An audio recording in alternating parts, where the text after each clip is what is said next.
Hello मेरे चांद सितारों को डॉक्टर अनुराधा का नमस्कार। स्वागत है आपका मेरे इस YouTube channel doctor Anuradha's learn biology academy में, जहां पर आपको मिलेंगे नीट से रिलेटेड बायोलॉजी के सारे वीडियोस। पिछले लेक्चर्स में हमने रिप्रोडक्शन इन ऑर्गेनिजम्स चैप्टर की शुरुआत की थी। उसी को कंटिन्यू करेंगे। आज हम पढ़ेंगे types of reproduction, sexual, asexual, और हम पार्थेनोजेनेसिस पढ़ेंगे। ये क्या चीज है? Okay, but before we begin, अपना मोटो याद रखना है। क्या है अपना motto? We aim, we work hard and we conquer. हम सपने देखते हैं, हम मेहनत करते हैं और हम विजय पाते हैं। चलो फिर विजय पथ पर अग्रसर हो जाएं, मेहनत करें। Let's begin. सो बच्चा पार्टी, अब हम स्टार्ट कर देते हैं इस टॉपिक को। ये देखो मस्त कार्टून है ना, गुड्डा, ब्लू लिपस्टिक, गुड़िया, पिंक लिपस्टिक। चल, एंड ये मम्मी, बेबी। हाँ राइट। चलो अब हम डेफिनेशन पढ़ने वाले हैं कि व्हाट इज रिप्रोडक्शन। रिप्रोडक्शन पहली बात तो एक बायोलॉजिकल प्रोसेस है, यानी कि बायो यानी लिविंग थिंग में ही होगी। हमने लिविंग के 5 कैरेक्टर्स पढ़े थे, जिसमें growth, reproduction, metabolism, cellular organisation and consciousness था। ये हमने 11th क्लास में पढ़ा था। उसमें जो रिप्रोडक्शन वर्ड था वो लिविंग का फीचर था, और इसलिए ये एक बायोलॉजिकल प्रोसेस है। It's not found in non living things. Reproduction is defined as a biological process. इतना हो गया। इन विच, जिस प्रोसेस में एन ऑर्गेनिज्म, एक जीव, गिव्स राइज टू, जन्म देता है, यंग वंस, नए नए बच्चों को, यानी कि ऑफस्प्रिंग को, सिमिलर टू इटसेल्फ, अपने जैसे। तो कैसे बोला जाए? ये एक बायोलॉजिकल प्रोसेस है जिसपे एक ऑर्गेनिज्म, एक जीव, अपने जैसी संतान को जन्म देता है। सिमिलर टू इटसेल्फ का क्या मतलब है? हम लोग बोलते हैं हमारी नोजी मम्मा जैसी है, हमारी आइस पापा जैसे हैं, हमारी यस मम्मा जैसे हैं। हम लोग अपने पेरेंट्स जैसे दिखते हैं ना। So we are products of reproduction, and in reproduction an organism gives rise to young ones similar to itself. अब ये जानना है कि जीवन का चक्र क्या है। जीवन का चक्र है, एक बच्चे का जन्म हुआ, वो बड़ा हुआ, शादी हुई, रिप्रोड्यूस किया, उसके बच्चे हुए, और फिर मृत्यु हो गई बूढ़े होने के बाद, है ना। तो लाइफ क्या है? There is a cycle of birth, growth, reproduction and death. An organism takes birth, जन्म लेता है, ग्रो करता है, बड़ा होता है, रिप्रोड्यूस करता है, उसके खुद के बेबीज होते हैं, फिर बूढ़ा होता है, एंड देन ही डाइज, है ना, ही और शी। इसलिए ये लाइन कही गई है, offspring grow, mature and in turn produce new offspring. बच्चा जन्म लिया, बड़ा हुआ, मैच्योर हुआ, और खुद के बच्चे पैदा किए, और अंत में उसकी मृत्यु हो गई, है ना। मृत्यु एक सच्चाई है, डेथ इज सर्टेन। हाँ, reproduction enables continuity of the species. कोई स्पीशीज पीढ़ी दर पीढ़ी बढ़ती जा रही है। आज हम जिंदा हैं क्योंकि अपने grand grand grand grand ancestors reproduce करते आए हैं। मछलियां जिंदा हैं क्योंकि उनके grand grand grand grand grand ancestors reproduce करते आए हैं। जो भी स्पीशीज जिंदा हैं, क्यों जिंदा हैं? क्योंकि उनके पहले जितने भी जनरेशन्स रही हैं, सबने रिप्रोड्यूस किया था। Reproduction enables continuity of the species, है ना, generation after generation. All right, now move on. There is large diversity in mechanism of reproduction of organisms. ये क्या कह दिया गया? क्या कह दिया गया? ये कह दिया गया कि दुनिया में जितने ही प्रकार के जीव हैं, है ना, there is large diversity in type of organism. उसी तरीके से ऑर्गेनिजम्स जितने प्रकार के हैं उसी प्रकार से रिप्रोडक्शन भी अलग अलग तरीके से है। जैसे कि मछलियाँ, उनका रिप्रोडक्शन अलग तरीके से, वो अपने गैमीट्स पानी में छोड़ते हैं। पेड़ भी अलग अलग तरीके के हैं। एल्गी लोग, वो अपने पानी में गैमीट्स रिलीज करते हैं। फ्लावरिंग प्लांट्स अलग तरीके से रिप्रोड्यूस करते हैं। सबके रिप्रोडक्शन के तरीके अलग हैं। बैक्टीरिया 2 भाग में बढ़ जाता है। बहुत बड़ी डाइवर्सिटी है ना। लेकिन ये किस आधार पर है, क्यों ये डाइवर्सिटी है? Factors responsible for how an organism reproduces. क्या फैक्टर्स रिस्पॉन्सिबल हैं इस चीज के लिए कि एक ऑर्गेनिज्म, एक जीव कैसे रिप्रोड्यूस करेगा? What are this factors? क्या पहली बात, वो जीव कहाँ रहता है, उसका हैबिटेट। अभी मैंने बोला मछलियाँ, मेंढक, एल्गी, ये लोग अपने गैमीट्स पानी में रिलीज करते हैं। तो ये एक एग्जाम्पल हो गया हैबिटेट का। धरती वाले जीव अलग तरीके से रिप्रोड्यूस करेंगे। इंटरनल फिजियोलॉजी, इसका क्या मतलब है? बॉडी के अंदर प्रोसेसेस कैसे चल रहे हैं। हॉर्मोन्स वो डिसाइड करते हैं बहुत सी चीजें। कुछ ऐसे ऑर्गेनिजम्स हैं मैमल्स में जिनकी बॉडी में ईस्ट्रस साइकस चलती है फीमेल्स में, और जो प्राइमेट्स होते हैं यानी कि मंकीज, ह्यूमन फीमेल्स, उनमें मेंस्ट्रुअल साइकिल चलती है। अब इन 2 वर्ड्स को देख के परेशान नहीं होना है कि ईस्ट्रस साइकिल क्या है, मेंस्ट्रुअल साइकिल क्या है। ये जो वर्ड्स हैं ये हम बहुत डिटेल में पढ़ने वाले हैं सेक्सुअल रिप्रोडक्शन टॉपिक में। फिलहाल मैंने वो एक एग्जाम्पल दिया है कि फिजियोलॉजी अलग अलग हो सकती है बॉडी की। इंटरनल फिजियोलॉजी वो डिसाइड करेगी हाउ एन ऑर्गेनिज्म रिप्रोड्यूसेस। उसके बाद बोला है सेवरल अदर फैक्टर्स, जैसे कि सनलाइट। कुछ ऑर्गेनिजम्स होते हैं जो शॉर्ट डे ब्रीडर्स होते हैं और कुछ ऑर्गेनिजम्स होते हैं जो लॉन्ग डे ब्रीडर्स होते हैं।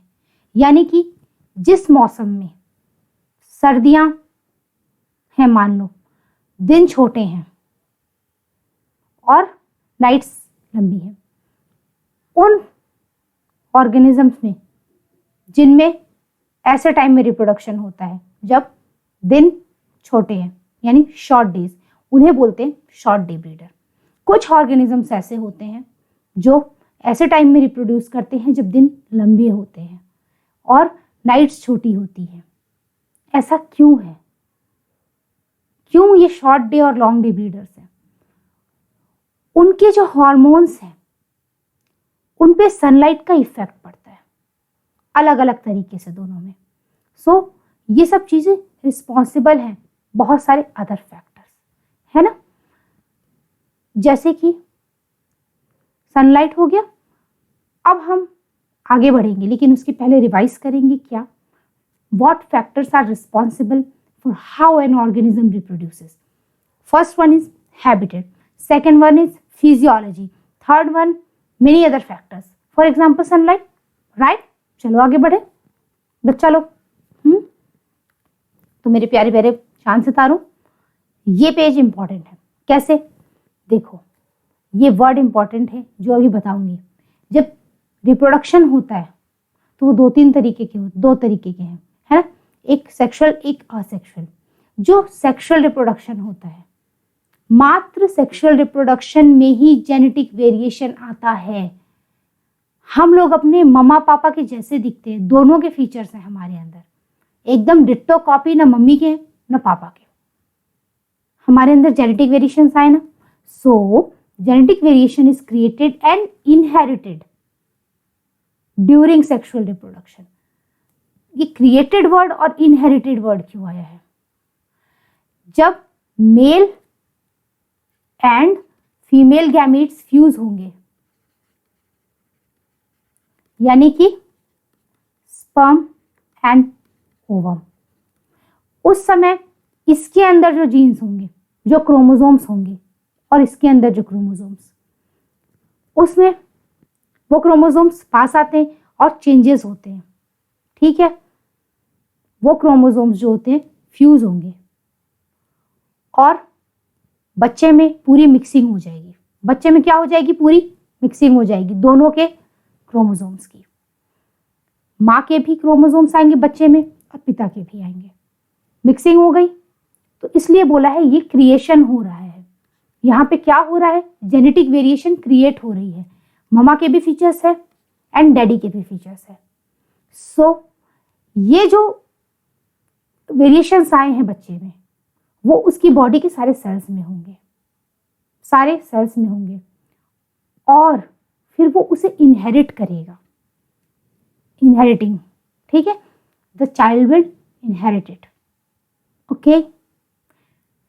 और ये वेरिएशंस पीढ़ी दर पीढ़ी चलते रहते हैं। ये वेरिएशंस पीढ़ी दर पीढ़ी चलते रहते हैं। क्या फायदा है उसका? क्यों है ये जेनेटिक वेरिएशंस? ठीक है, क्या फायदा है उसका? Evolution, genetic variation provides raw material for evolution. Genetic variation provides raw material for evolution. Evolution के लिए raw material provide करता है ये genetic variation। ऐसे है ना, ह्यूमन जो थे कहाँ से तो शुरू हो गए, है ना। ह्यूमन का इवोल्यूशन पता है, हम लोग इवोल्यूशन चैप्टर में पढ़ेंगे। हालांकि ड्रायोपिथेकस सबसे पहले आए थे ना, उनसे लेके शुरुआत से करते करते चेंजेस हुए और आज क्या बन चुका है? क्या हैं हम लोग? Homo sapiens. So we are homo sapiens. So ये चेंजेस होते गए, क्यों हुए? क्यों आज हम मॉडर्न मैन हैं? इवोल्यूशन की वजह से। और उसका रॉ मटेरियल क्या था? Genetic variation. रॉ मटेरियल क्या होता है? खाना बनाते हैं हम लोग, पका हुआ खाना खा रहे हैं, लेकिन उसके लिए सब्जी खरीद के लाते हैं। वो सब्जी खरीद के जो लाए हैं, कच्ची सब्जी, वो हो गई रॉ मटेरियल, है ना, यानी कि जेनेटिक वेरिएशन। और पकी हुई सब्जी क्या हो गई? इवोल्यूशन। कितना आसान सा था ये, समझ में आया? सेक्सुअल रिप्रोडक्शन जेनेटिक वेरिएशन को जन्म देगा, और जेनेटिक वेरिएशन किसका रॉ मटेरियल है? इवोल्यूशन का। डन। फिर प्यारे प्यारे बच्चा लोग आगे बढ़ा जाए। अब हम पढ़ेंगे टाइप्स ऑफ रिप्रोडक्शन, ठीक है। लेकिन रिप्रोडक्शन के टाइप्स पढ़ने के पहले हमको एक चीज अपना मोटो याद रखना है। We aim, we work hard and we conquer. हम सपने देखते हैं, हम मेहनत करते हैं और हम विजय पाते हैं। सो अब हमें जो नीट के जो रास्ता है, नीट का जो रास्ता है जिस पे हमें कड़ी मेहनत करनी है, उसके लिए हमें अच्छे से पढ़ना है। तो हम चालू करते हैं अब नया टॉपिक इसमें का, टाइप ऑफ रिप्रोडक्शन में। पहला है असेक्सुअल रिप्रोडक्शन और दूसरा है सेक्सुअल रिप्रोडक्शन। पहले हम असेक्सुअल रिप्रोडक्शन देखते हैं, क्या है ये। इसमें कितने पेरेंट्स होंगे? एक पेरेंट। वही चीज हो गई, त्वमेव माता च पिता त्वमेव, एक पेरेंट। विद और without involvement of gamete formation. ये क्या कह दिया? ये क्या कह दिया? इसमें बच्चों को डाउट होता है कि गैमीट सिर्फ सेक्सुअल रिप्रोडक्शन में बनते हैं और असेक्सुअल रिप्रोडक्शन में गैमीट नहीं बनते, ऐसा बच्चों को डाउट होता है। लेकिन ये जो लाइन कही गई है ना, ये गलत नहीं है। विद और without, normally without involvement of gamete formation होता है, that there is no formation of gamete, but there is a kind of asexual reproduction जिसमें फीमेल गैमीट बस बनता है। वो है पार्थेनोजेनेसिस, जिसको हम पढ़ेंगे थोड़ी देर बाद, ठीक है। तो ये लाइन गलत नहीं है। एक पेरेंट है, एक ही पेरेंट है, त्वमेव माता च पिता त्वमेव। विद और without involvement of gamete formation, gamete बन भी सकता है, नहीं भी। हालांकि मैक्सिमम केसेस में नहीं बनता है। एक एक्सेप्शन है पार्थेनोजेनेसिस, जिसे हम पढ़ेंगे क्या है अभी। तीसरी बात क्या हुई? Offsprings genetically same as parent. Offspring जो होगा जेनेटिकली किसके जैसा होगा? माता पिता के जैसा। जो बेबी है वो किसके जैसा है? माता और पिता के जैसा। क्यों? क्योंकि माँ ही पिता है, पिता ही माँ है। इस केस में त्वमेव माता च पिता त्वमेव, है ना, एक ही पेरेंट है। और जो बच्चा होगा उसमें पूरे के पूरे जीन्स आ जाते हैं, क्लोन बोलते हैं, ऐसी औलाद को अपने माँ बाप का क्लोन बोलते हैं, जो डिट्टो कॉपी हो। क्या हो? Ditto copy. क्या बोलेंगे? क्लोन। ये वर्ड याद रखना है अपने को। जब हम डिटेल में असेक्सुअल रिप्रोडक्शन पढ़ेंगे तब हम इस वर्ड को पढ़ेंगे। अब देखो, दो जन थे, ये दो, ये बैक्टीरिया लोग खाने के लिए गए थे। क्या करने गए थे? खाना खाने गए थे, हैं? फिर ये इससे बोलता है, ये दोनों बैठे ही थे, दूसरा बैक्टीरिया क्या हुआ? अचानक से डिवाइड करने लगा, दो भाग में बंटने लगा। तो पहला बोलता है, oh my god friend you are dividing. तो बोला, oh my god I am dividing, ओहो, है ना। ये जो बैक्टीरिया है इसमें बाइनरी फिजन हो गया, एक सेल दो भाग में बंट गया। अब ये मैंने क्या बोल दिया? Binary fission. पढ़ेंगे हम लोग इसको, सब डिटेल में पढ़ेंगे। ये एक फनी सा एग्जाम्पल है। सो एक बार समअप करते हैं असेक्सुअल रिप्रोडक्शन को। एक पेरेंट होगा, यानी त्वमेव माता च पिता त्वमेव। इसकी वजह से क्या होगा? जो बच्चा होगा वो माँ बाप की जैसा ही होगा, क्योंकि माँ बाप सब एक ही है, त्वमेव माता च पिता त्वमेव। उसके बाद दूसरी बात हमने कही कि अगर पिता, पेरेंट और माँ दोनों एक ही हैं, मतलब माता पिता एक ही पेरेंट है, तो गैमीट की क्या जरूरत है? गैमीट की क्या जरूरत है ना? Without involvement of gamete formation, क्योंकि पूरे के पूरे जो क्रोमोसोम्स हैं वो तो बच्चे में आ जाने हैं। लेकिन इसका एक एक्सेप्शन है, कभी कभी गैमीट्स बनते हैं लेकिन सिर्फ फीमेल गैमीट, और वो पूरा का पूरा उस महिला के बेबी में आ जाता है। वो भी एक तरीका है असेक्सुअल रिप्रोडक्शन का, जिसको बोलते हैं पार्थेनोजेनेसिस। हम लोग उसको भी पढ़ेंगे, है ना। चलो बच्चा लोग आगे बढ़ा जाए। सेक्सुअल रिप्रोडक्शन, लेकिन फिर से बोलूंगी, क्या याद रखोगे अपना motto? We aim, we work hard and we conquer. ठीक है, फिर इस टॉपिक को देखते हैं, क्या है ये टॉपिक। इसमें दो पेरेंट्स चाहिए, माता पिता, बोलते हैं ना mummy daddy. Opposite sex mail and female दोनों पार्टिसिपेट करते हैं। इसमें होता क्या है? Mail and female gametes fuse होते हैं। मेल से मेल गैमीट आया, फीमेल से फीमेल गैमीट आया। मेल गैमीट को क्या बोले हुए? Sperm, and female gamete ovum. Fuse हो गए, ऑफस्प्रिंग बनेगा, है ना।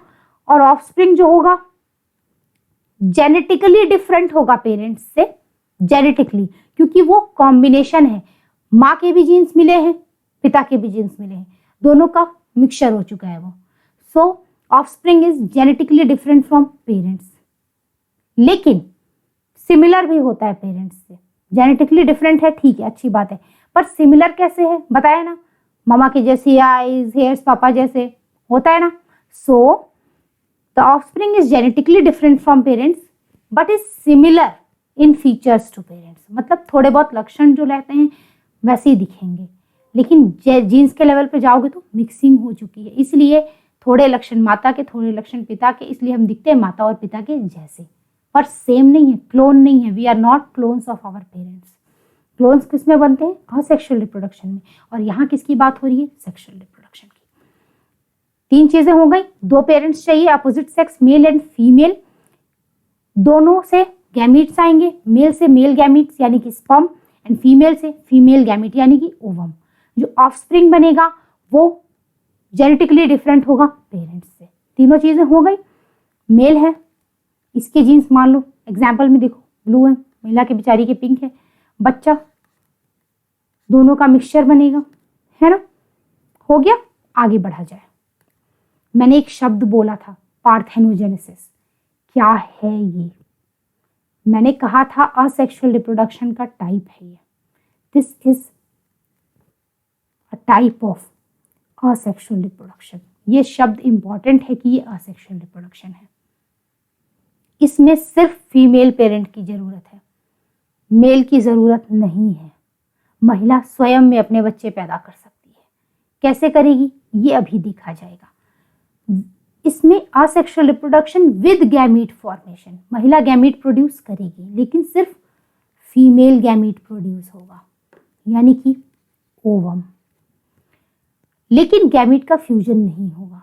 क्यों? क्योंकि फीमेल का गैमीट मेल के साथ फ्यूज होता है, स्पर्म के साथ, और वो प्रोसेस नहीं होने वाला है। इस प्रोसेस को वर्जिन बर्थ पे बोलते हैं, because there is no fusion of male and female gametes, so it is also known as virgin birth. Development of embryo without fertilisation, actually gamete fusion को फर्टिलाइजेशन भी बोलते हैं। Fertilisation, syngamy, gametic fusion all are synonymous, ये सब समानार्थी हैं। और इसमें जो एम्ब्रियो यानी कि छोटू सा बेबी बना है वो बिना फर्टिलाइजेशन के बना है। अभी हम देखेंगे कि कैसे बना है। एक चीज और देखते हैं, जो बच्चा बनेगा वो हैप्लॉइड होगा या डिप्लॉइड, ये डिपेंड करता है प्रोसेस पे और स्पीशीज पे। क्या मतलब है इस लाइन का, क्या कह दिया गया? ये हैप्लॉइड मतलब एक सेट क्रोमोसोम का, जितने भी, जैसे मान लो ह्यूमन का एग्जांपल देती हूँ मैं, जर्म सेल। जर्म सेल वो सेल होते हैं जो मेल गैमीट या फिर फीमेल का गैमीट बनाते हैं। क्या बनाते हैं? गैमीट्स बनाते हैं। जर्म सेल्स हमेशा डिप्लॉइड होते हैं, यानी उनमें डबल सेट होता है क्रोमोसोम का। डिप्लॉइड शब्द का मतलब हुआ डबल सेट और हैप्लॉइड शब्द का मतलब हुआ सिंगल सेट। गैमीट्स कैसे होते हैं? हैप्लॉइड। क्यों? क्योंकि जब ये डिवाइड होते हैं जर्म सेल तो रिडक्शन डिवीजन होता है, यानी आधा हो जाते हैं। हालांकि उसका दूसरा नाम मियोसिस है। ठीक है, जर्म सेल्स से गैमीट्स बनते हैं, जर्म सेल्स डिप्लॉइड होते हैं, गैमीट्स हैप्लॉइड होते हैं। अब इससे जो ये बने हैं गैमीट्स, उससे बेबी कैसे बनेगा? ठीक है, सो जो प्रोसेस होगा बच्चे का बनने का, कैसे बच्चे का? पार्थेनोजेनेटिक बच्चे का, यानी विदाउट फर्टिलाइजेशन वाले बेबी का। वो हैप्लॉइड होगा या डिप्लॉइड, ये डिपेंड करेगा प्रोसेस पे और स्पीशीज पे। स्पीशीज मतलब कौन सा जीव है ना। जैसे कि एग्जाम्पल बताती हूँ, रोटीफर। रोटीफर एक फाइलम है जो कि हमारे कोर्स में नहीं है एनिमल किंगडम में, लेकिन ये शब्द कहाँ आया है? एनसीईआरटी में आया हुआ है, तो ये शब्द हो जाता है इंपॉर्टेंट। रोटीफर्स जो होते हैं उन्हें व्हील एनिमलक्यूल्स भी बोलते हैं। व्हील यानी व्हील जैसे एनिमल्स। ठीक है,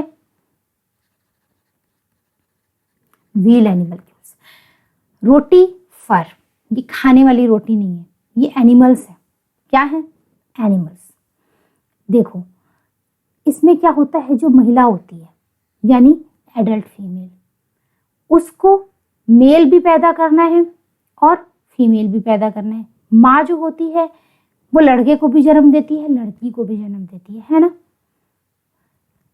लेकिन ये ऐसे जानवर हैं, ऐसे एनिमल्स हैं रोटीफर्स, जिनमें जब भी लड़का पैदा होगा वो पार्थेनोजेनेसिस से ही होगा। कैसे होगा? पार्थेनोजेनेसिस से ही होगा।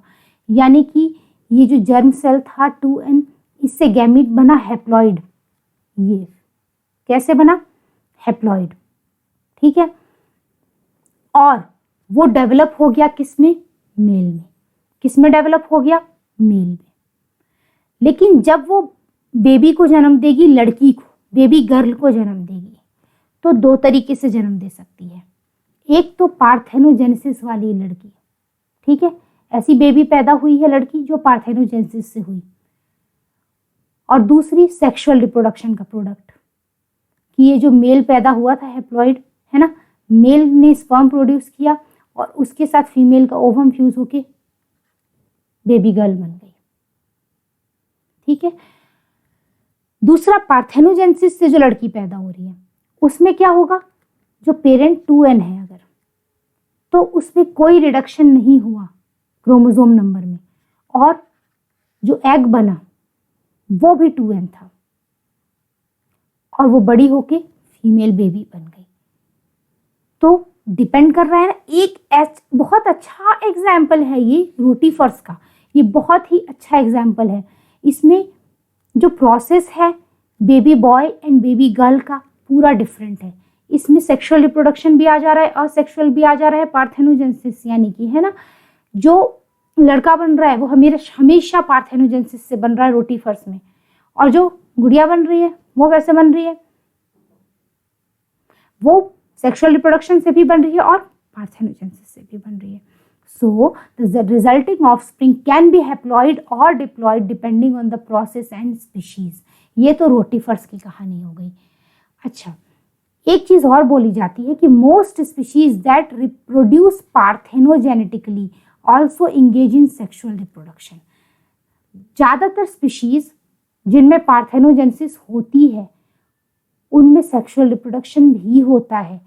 एक एग्जाम्पल तो इसी में हो गया, रोटीफर्स में सब कुछ आ गया, सेक्सुअल रिप्रोडक्शन भी हो रहा है, पार्थेनोजेनेसिस भी हो रही है, पार्थेनोजेनेसिस से हैप्लॉइड मेल भी बन रहा है, पार्थेनोजेनेसिस से डिप्लॉइड फीमेल भी बन रही है।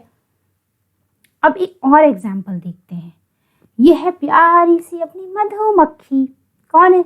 मधुमक्खी। शहद शहद मिलता है ना, तो इस क्यूट सी मधुमक्खी को हम देखते हैं। हालांकि काट दे तो क्यूट लगेगा क्या, है ना। चलो देखते हैं।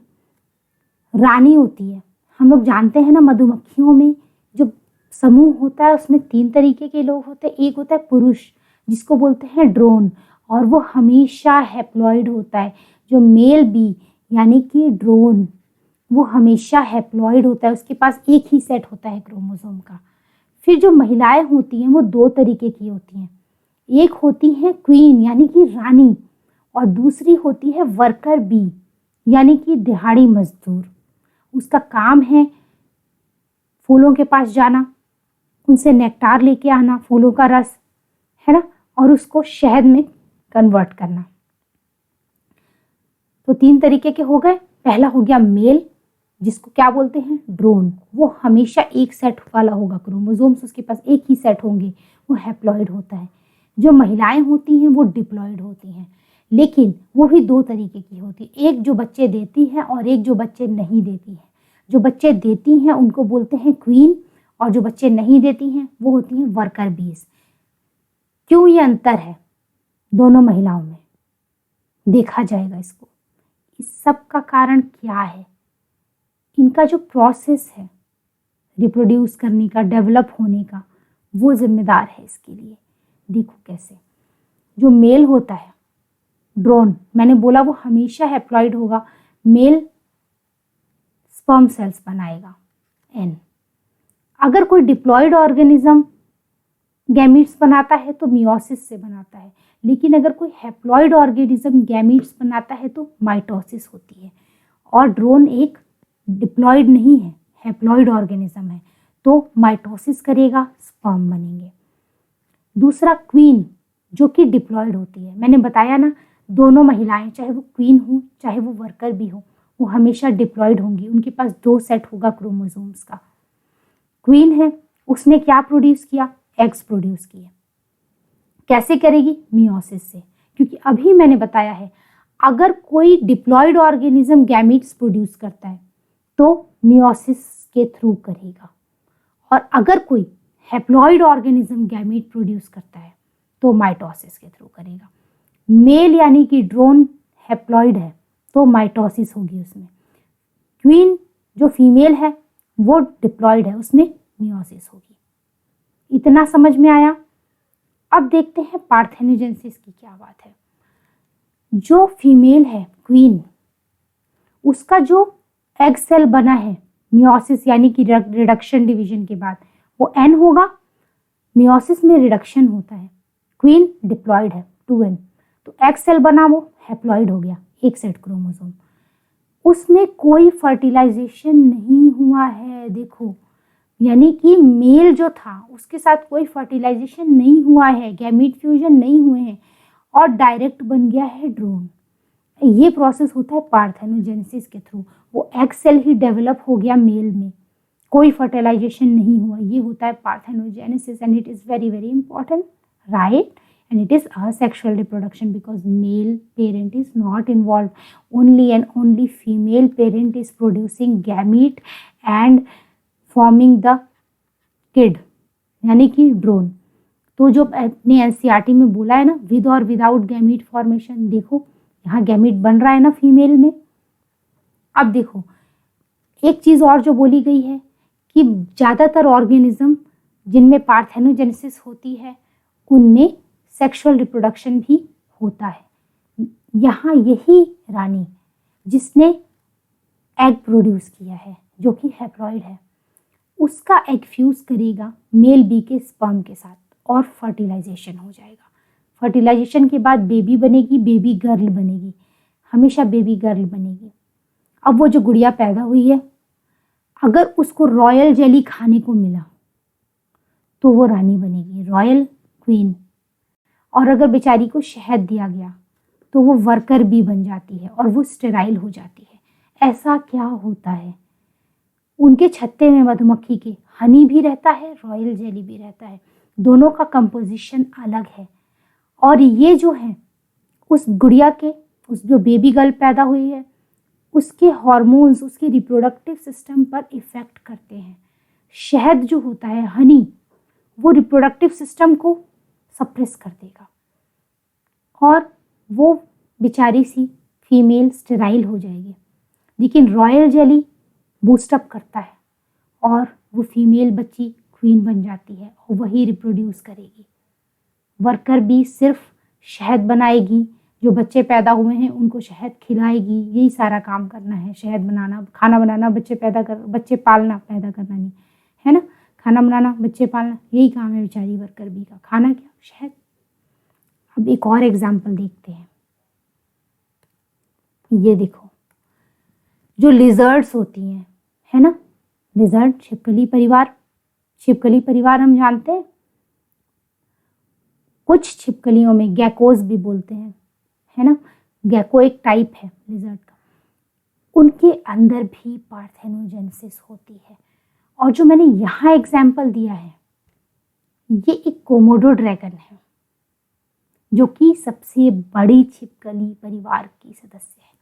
Komodo dragon is the largest lizard. Which one is largest lizard? Komodo dragon. हालांकि हमको ये नाम याद करना जरूरी नहीं है, पर बता दिया मैंने, है ना। ये देखो, ये महिला है ना, और ये लंदन के एक जू में रहती है। इसने बिना फर्टिलाइजेशन के, शी वॉज अलोन, और उसने जो एग दिया उससे बेबी निकला, वो यानी वो अंडा हैच हुआ, तो पार्थेनोजेनेसिस हुई थी, इसलिए ये बेबी निकला। देखो निकल रहा है अंडे में से baby. So this female is thinking, what she is thinking, that I am sufficient to produce a baby. I don't require a male. She is saying, है ना। अब आगे देखा जाए, देखो एक और एग्जाम्पल देती हूँ। कुछ शार्क्स, नॉर्मली शार्क में सेक्सुअल रिप्रोडक्शन ही होता है, बट अच्छा हाँ, लिजर्ड्स हो चाहे शार्क्स हो, इन लोग में नॉर्मली सेक्सुअल रिप्रोडक्शन ही होता है। ये असेक्सुअल रिप्रोडक्शन जो पार्थेनोजेनेसिस हो रही है, ये सब रेयर फिनोमिनन है, रेयर, ठीक है, मुश्किल से कभी कभार होने वाले। ये महिला जो है यानी फीमेल, उसने अपने एग सेल्स बनाए। फीमेल्स में XX क्रोमोसोम है जो सेट होता है, डिप्लॉयड होता है ना, डबल 2N, एग बना X, है ना। और कैसे बना? मियोसिस से बना। मियोसिस से एक और सेल बना, X 2 भाग में डिवाइड हुआ। ये जो डबल X वाला सेल था, एक सेल है जर्म सेल, जिससे गैमीट बनने। गैमीट किससे बनते हैं? जर्म सेल से। उस सेल के अंदर 2 सेट है क्रोमोसोम्स के, एक ये, दोनों हैं X, दोनों हैं XX, ठीक है। मियोसिस हुई यानी रिडक्शन डिवीजन हुआ, ये 2 में बढ़ गया, एक बड़ा सा सेल और एक छोटा सा सेल। जो बड़ा सा सेल था वो था क्या? Main gamete. और जो छोटा सा सेल था वो क्या था? हालांकि एक और बार मियोसिस होती है, पर हमको अभी यही देखना है। प्राइमरी ओवम वगैरह हम सब गैमेटोजेनेसिस में पढ़ेंगे। ये जो फीमेल गैमेट बना है ये है एक्स, और ये एक सेल है जो बड़ा है, और उसके साथ में एक छोटा सा जो दूसरा सेल बनता है वो बाद में डीजनरेट करता है, उसको थोड़ा सा साइटोप्लाज्म मिलता है, हालांकि उसके पास जेनेटिक मटेरियल पूरा है। ऐसे सेल को बोलते हैं पोलर बॉडी। इसमें जो क्या होता है, कभी कभी शार्क में, बहुत रेयरली, ये जो फीमेल का ओवम है वो मेल के स्पर्म के साथ फ्यूज होने की जगह अपने ही पोलर बॉडी के साथ फ्यूज हो जाता है और बेबी शार्क बनती है। और जो बच्ची पैदा होगी, जो बेबी पैदा होगा वो हमेशा लड़की होगी, क्योंकि इसको ये सेट मिला है क्रोमोसोम्स का, एक्स एंड एक्स। हालांकि ये फिनोमिनन रेयर है, पर ये हो सकता है। और इसको, ये जो पोलर बॉडी फ्यूज हुई है एक्स के साथ, है ना, उसको गैमीट फ्यूजन नहीं बोलते हैं, फर्टिलाइजेशन नहीं बोल सकते, क्योंकि ये खुद के इसके जो महिला के सेल्स थे वो फ्यूज हो गए। फर्टिलाइजेशन का मतलब मेल एंड फीमेल गैमीट्स का मिलना ही होता है, अपोजिट सेक्सेस से जो गैमीट्स आते हैं। तो ये एक असेक्सुअल रिप्रोडक्शन, कभी कभार ये स्कोलियोडॉन शार्क, डॉग फिश, है ना, डॉग फिश शार्क, तो शार्क्स में ऐसा कभी कभार होता है। नॉर्मली क्या होता है सेक्सुअल रिप्रोडक्शन में जो मेल होता है, अगर ह्यूमन की बात करें तो उसके पास एक्स एंड वाई क्रोमोसोम्स का सेट इस जर्म सेल में है। जर्म सेल मैंने बताया था ना, वो सेल जिससे मेल या फीमेल गैमीट्स बनते हैं। अगर ये मेल है तो एक्स वाई सेट क्रोमोसोम्स हैं, और इससे एक एक्स वाला गैमीट बनेगा और एक वाई वाला स्पर्म सेल। ठीक है, इनमें से जो भी महिला के साथ फ्यूज होगा वो निर्धारित करेगा कि बच्चे का सेक्स क्या होगा, बच्चा मेल पैदा होगा या फीमेल पैदा होगा, क्योंकि महिला हमेशा NX एक्स ही होती है।